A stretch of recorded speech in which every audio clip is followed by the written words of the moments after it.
आगजनी की घटनाएं अब आम हो गई हैं। बताते चलते हैं, चाहे सारसट्टी हो, यहाँ तक कि अब रिहायशी छप्परों में गैस सिलेंडर फटने की घटनाएं देखने को मिल रही।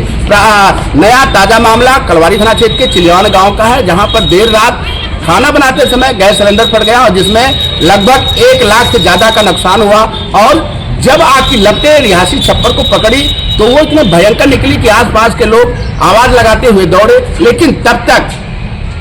आग की इस घटना ने पूरे रिहायशी छप्पर को अपने आगोश में ले लिया और देखते ही देखते पूरा छप्पर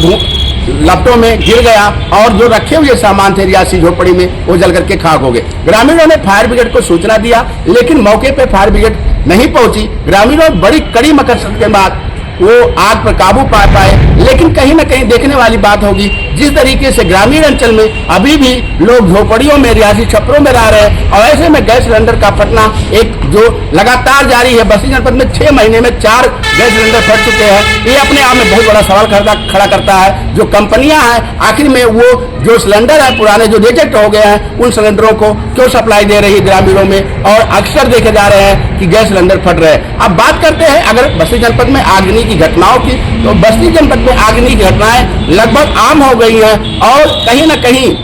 एक हफ्ते में 3 से 4 घटनाएं हो रही हैं। ऐसे में आगजनी की घटनाएं जो हो रही हैं उससे लाखों का नुकसान हो रहा है लोगों का और उसमें कोई भी अंकुश नहीं लगाया जा सकता। लेकिन कहीं ना कहीं बात खुलकर के सामने आती है जिस तरीके से आगजनी की घटनाएं हो रही है, चाहे वो कलवारी थाना क्षेत्र हो, चाहे वो दुबौलिया थाना क्षेत्र हो, चाहे हरैया हो, चाहे पैकोलिया हो, रुधौली हो, किसी भी थाना क्षेत्र में आग लग रही है तो फायर ब्रिगेड की जो गाड़ियां हैं वो समय से नहीं पहुंच पाती है, जिससे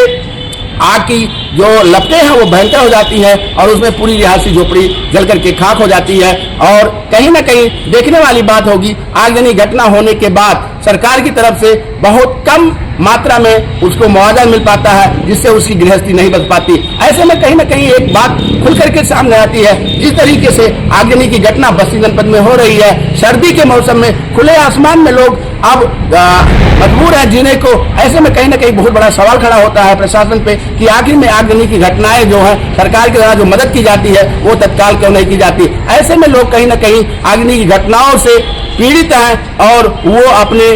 जो उनकी नुकसान की भरपाई नहीं हो पाती और कहीं ना कहीं वो गृहस्थी बसाने में फिर टूट जाते हैं और नए तरीके से अगर गृहस्थी बसाना चाहते हैं तो वो बस नहीं पाती। जो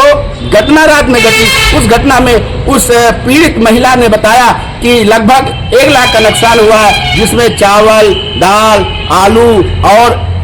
यहाँ तक कि जो उसके कपड़े थे बच्चों के वो सारे कपड़े भी जल करके खाक हो गए। ऐसे में कहीं ना कहीं उस महिला को दोबारा गृहस्थी बसाने के लिए बहुत मेहनत करनी पड़ेगी और सरकार की तरफ से उसको कब तक मदद मिल पाती है अब ये तो आने वाला समय ही बताएगा। लेकिन जो समाज सेवी लोग हैं वो अब पहुंच करके उस महिला की मदद कर रहे हैं। ऐसे में देखने वाली बात होगी कि जिस तरीके से बस्ती में आगजनी की घटनाएं अब आम हो गई है, सर्दियों के मौसम में भी आगजनी की घटनाएं हो रही है, ये अपने बहुत बड़ा प्रश्न खड़ा करता है कि लोग किस तरीके से आगजनी घटनाओं से छुटकारा पाए। बस्ती से जोजुल्ला, JK 24/7 न्यूज।